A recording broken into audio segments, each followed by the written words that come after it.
Hey, right, here we go. So as a lot of you know, I have recently been in a bulk and gaining weight.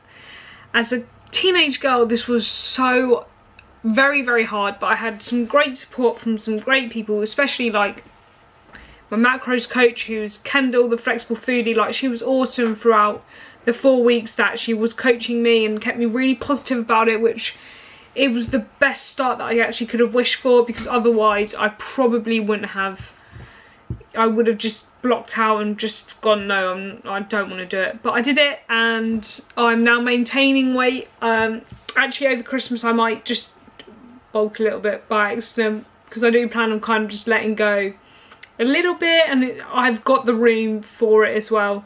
So yeah, let's get into the video. So 5 tips to gaining weight and building muscle. Tip number 1 is probably the most obvious, and that is you need to be in a calorie surplus. Break the boundaries. It depends on how much fat you gain, depends on how far over you go, really.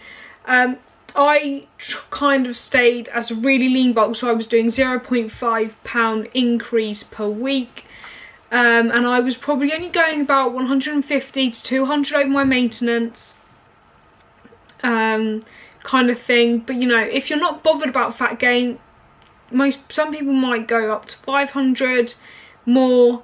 You know, if you just want to, maybe 2 pounds a week, if you just want to get on the, you know, the weight and the size to gain more muscle kind of thing, that's fine. But the main thing is just getting a calorie surplus and train your balls off, which is the next one. Tip number two, focus. Compound movements are essential during your training. The reason I say is because they activate like more muscle fibers than, you know, your normal bicep curl, etc. They are more than just one muscle. They take a lot of muscle energy, which is, if you're wanting to build muscle, you've got to work on that. So your compound movements, your squats, your deadlifts, your bent over rows, your pull-ups, your overhead presses, these all need a lot of muscle fibers, a lot of muscle, you know, to be activated to get these movements done. So put them into your training. What I do is I tend to do squats twice a week, 1 week deadlift, 2 benching, and then I do like overhead presses and pull-ups, but I don't do them as like as a big compound movement. I'll just chuck them in from time to time. That's how I do it. That's what works for me. So, you know, don't take my word on that one. But seriously, focus on your compound movements. They're really great for building muscle. 3.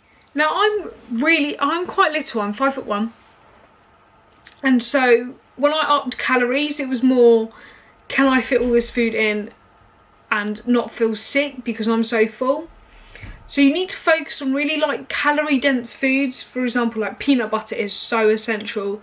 And I'm not just saying that because I'm a peanut butter lover, but it is essential. You can spoon it in and not even bat an eyelid about how many calories you just entered. 1 serving is, if you've ever actually measured out a serving, so usually it's like 30 grams, 32 grams, 28 grams. If you measure out one of them, is nothing, and that's usually between 180 to 220 calories. Boff, done. Oh, hello. Computer's talking to you. But that is, you know, that's essential. Avocado, oats, big calorie food. Oats I find are so easy to kind of put in, definitely in the morning. So what I've also put is carbs in the morning, or around your training. I eat more of my carbs in the morning because I have a lot of carbs to actually fit in. So I try and eat them by about lunch, majority of my carbs, unless, you know, I'm kind of on that little flex bowl with all the nice cereals and, you know, chocolate and all of that. But that is quite important for me, getting all my carbs, because I train in the morning as well. Get on all my carbs in the morning, let my body use that as the fuel, and then it kind of burns throughout the day. I also try and stop eating between 6 and 7. I don't like going to bed on a full stomach, and I always feel if I'm done eating by 6:30, I'm sitting there like, I'm done, guys. I don't want to focus. I don't want to do anything. So I do try and finish eating around 6 to 7. But if, you know, if someone's like, let's go out for dinner at 6:30, I'm not going to be like, no, that's when I have to stop eating. Obviously, I just go out for dinner. But it's that kind of thing. It's just, I hate going to bed feeling full. So I tend to try and stop eating around 6 to 7. Ooh, I've had a long day in the car and running, and it's Sunday and it's meant to be rest day and I haven't been rested. But anyways, I'm quite knackered, so I do apologise for that yawn. Naughty me. Number 4, be patient and consistent. That is the main thing. I very much nearly gave up before I even started. It was ridiculously hard for me to actually get into a calorie surplus mentally. Also, when I did start to try up my calories and when I thought I was going in a surplus, nothing was happening. I maintained for ages on what I thought was quite a high amount of calories. I think I'm going to talk calories because it's easier than talking macros. But I was on about 2,300 calories and my weight was staying exactly the same. And it was really annoying kind of thing because I was, you know, I was trying my hardest and it just wasn't.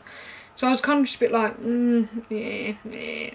But just be patient, be consistent, and your body will react to it.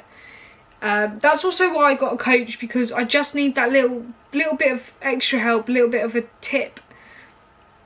And it went well, and then I was consistent and I worked through, and I'm still working through it now, and we're doing strong. We're getting strong. Yeah. Number 5, consider supplements. Some people are really against them, some people aren't. I find, you know, there are some things that you will really help. So I don't take, oh my lord, oh, early night for me tonight. Sorry. Consider supplements. So creatine is great. Helps with ATP production, which is your main source of energy. Definitely when you're lifting. So if you're eating all these calories and you're taking creatine, your workout should be going absolutely balls to the wall. You should be training as hard as you can, get on as much muscle mass as possible, using all those extra carbs, all those extra energy. And creatine just kind of helps with that. It helps replenish those stores, builds up a bit quicker. You know, try it. If you are struggling with building muscle, just try it. That's the most that you can do. The one that I take, supplement, which helps, is BCAAs. I take them during my workout. Kind of reduces muscle fatigue and speeds up recovery. So when you are in a calorie surplus, you can go and train more than once a day if you want to, if that's what you want to do, and you can absolutely, you know, give your workouts everything. You know, muscle tears are gonna happen. You're gonna feel quite tired at some point. So BCAA, like, do stuff to help replenish things and to keep things kind of feeling all good and energized. I'm not saying go on steroids, absolutely not. Well, if you want to, do whatever. But those are the 2 that I kind of suggest. You know, also multivitamins. Sometimes with calorie like surpluses, the best thing is to get in calorie dense foods. They don't always give you the best nutrients. So multivitamins, omega-3 like fish oils, tablets, they can help, kind of thing. I don't take them personally because I get enough of like omega-3s and all that in my diet, so I don't take multivitamins either because I love my vegetables and my fruits, so I don't do any of that. But anyways, if you like these tips, or you know they might help you, please give this video a thumbs up. If you want to see more of me, give a subscribe, and I hope to see you in the next one.